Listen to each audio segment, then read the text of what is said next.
መጋቢት 8 ቀን 2018 ዓ.ም ሰላም ጤና ይስጥልኝ አድማጭና የተከታታዮች የቻናል ቤተሰቦች ዕለታዊና አዳዲስ የዕለቱን መረጃዎች ይዤላችሁ መጥቻለሁ። ከዛ በፊት ዋና ዋናዎቹን ላስደምጣችሁ። በጭልጋና አካባቢው ሲንቀሳቀሱ የነበሩ ታጣቂዎች ወደ ሰላም ህይወት ተመለሱ። በወልቃይት ያለው አስተዳደር ፈርሶ በህዝብ ምርጫ ይተካል ሲሉ ዶክተር አብርሃም በላይ ተናግረዋል። ህወሓት በትግራይ ክልል ላይ የህልውና ስጋት መጋረጡን ገለጸ። የትግራይ ተወላጅ ብሔራዊ አጀንዳዎች ላይ እንዲያተኩሩም ጥሪ አቅርቧል። ወደ ዝርዝር መረጃው እናልፋለን። እስከ ዝግጅታችን ፍጻሜ ድረስ አብራችሁን ልትቆዩ በአክብሮት ጋበዝናችሁ። በምርጫ ቦርድ ህጋዊ ሰውነቱ የተሰረዘው ህወሓት ዛሬ በወጣው መግለጫ በትግራይ ክልል ላይ አዲስ የህልውና ስጋት መጋረጡን በመጥቀስ የትግራይ ህዝብ በብሔራዊ አጀንዳዎች ላይ እንዲያተኩርም ጥሪ አቅርቧል። ድርጅቱ በዝርዝር በወጣው መግለጫው የፌዴራል መንግስቱ በክልሉ ላይ እያካሄደ ያለውን ዘመቻ መቀጠሉንና ይህ ከፍተኛ የፖለቲካና የጸጥታ ስጋት መፍጠሩንም አስታውቋል። በፕሪቶሪያው የሰላም ስምምነት መሰረት የግጭቱ ቢቆምም በክልሉ ያለው የሰብአዊ እርዳታ አቅርቦት ደካማ መሆኑን ህወሓት ገልጿል።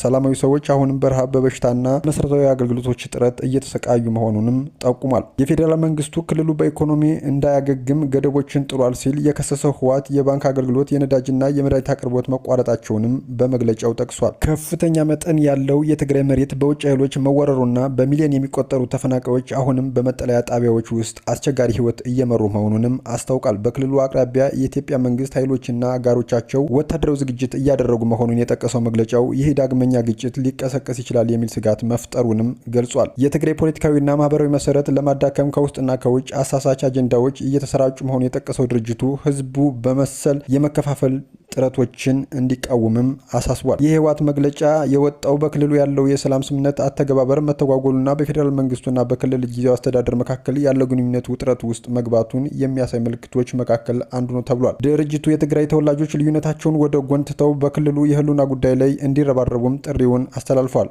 ወደ ሌላኛው ዝርዝር መረጃችን ስናልፍ በወልቃይት ያለው አስተዳደር ፈርሶ በህዝብ ምርጫ ይተካል ሲሉ ዶክተር አብርሃም በላይ ተናግረዋል። የመስኖና ቆላማ አካባቢዎች ሚኒስትር ዶክተር አብርሃም በላይ በወልቃይት ጠገዴ አካባቢ ያለው ነባራዊ አስተዳደር ህገወጥ በመሆኑ በቅርቡ እንደሚፈርስና በህዝብ ምርጫ በሚመሰረት ህጋዊ መዋቅር እንደሚተካም አስታውቋል። ሚኒስትሩ ከሱዳን ተመልሰው በተሃድሶ ስልጠና ላይ ከሚገኙ የቀድሞ የአርሚ 70 አባላት ጋር ባደረጉት ውይይት የአካባቢውን ወደፊት እጣ ፈንታ በተመለከተ የመንግስትን አቋም ግልጽ አድርገዋል። ሚኒስትሩ የወልቃይት ማህበረሰብ አማራ ነኝ ወይም ትግሬ ነኝ ብሎ ማንነቱን የመወሰን ሙሉ መብት እንዳለው ገልጸዋል። በፍጹም ተቀባይነት የሌለው ሀገር እንበትናለን የሚል ሀሳብ ብቻ ነው ሲሉም አጽንኦት ሰጥተዋል።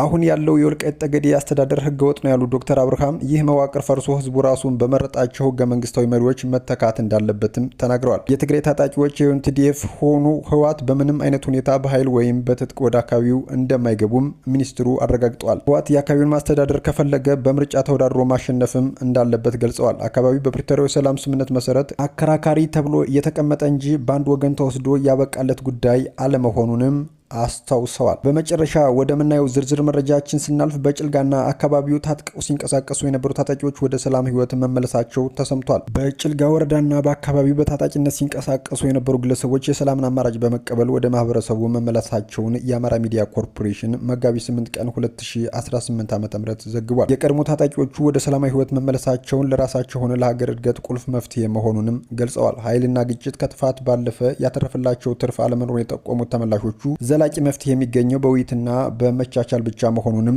መገንዘባቸውን ተናግረዋል። ወደ ሰላም የተመለሱ የቀድሞ ታጣቂዎች አሁንም በጫካ የሚገኙ ሌሎች ታጣቂዎች የሰላምን መንገድ ተከትለው እንዲመለሱ ጥሪያቸውን አስተላልፈዋል። የጭልጋ ወረዳ ዋና አስተዳዳሪ አቶ አዛናው አደባ መንግስት ለማንኛውም የሰላም አማራጭ በሩ ክፍት መሆኑን፣ ወደ ሰላም ለሚመለሱ ዜጎች አስፈላጊውን ድጋፍ እንደሚያደርግም አረጋግጠዋል። የጭልጋ ወረዳ ዋና አስተዳዳሪ አቶ አዛናው አደባ መንግስት ለማንኛውም የሰላም አማራጭ በሩ ክፍት መሆኑንና ወደ ሰላም ለሚመጡ ዜጎችም አስፈላጊውን ድጋፍ እንደሚያደርግ አረጋግጠው የወረዳው አመራሮችና የሰላም የጸጥታ ጽሕፈት ቤት ኃላፊዎች ለተመላሾቹ አቀባበል ያደረጉ ሲሆን ይህም በአካባቢው መረጋጋት እንዲሰፍን ትልቅ ፋይዳ እንደሚኖረውም ተገልጿል። ግጭትና ጦርነት ጉዳት እንጂ ጥቅም የለውም፣ ማህበረሰቡ አንድነትና እድገት የሚመጣው አብሮ በመኖርና በመነጋገር ብቻ ነው ሲሉ የቀድሞ ታጣቂዎችም ሀሳባቸውን ተናግረዋል። ይህ እርምጃ በሰሜን ጎንደር ዞንና በአካባቢው ዘላቂ ሰላም ለመገንባት ለሚደረገው ጥረት ትልቅ እምርታ ተደርጎም ተወስዷል ተብሏል። አድማጭና ተከታታዮችን ለዛሬ ይዤላችሁ የመጣው አዳዲስ መረጃ ይመስላል። በሌሎች አዳዲስ መረጃዎች እመለሳለሁ። ላይክና ሼር እያደረጋችሁ እንዲሁም አዳዲስ ሆናችሁ ቻናሌን ሰብስክራይብ እያደረጋችሁ ዕለት አዳዲስ መረጃዎች እንዲደርሷችሁ ቤተሰብ እንድትሆኑ ስል በአክብሮት ጠይቃለሁ። እስከዚያው ግን መልካም ጊዜ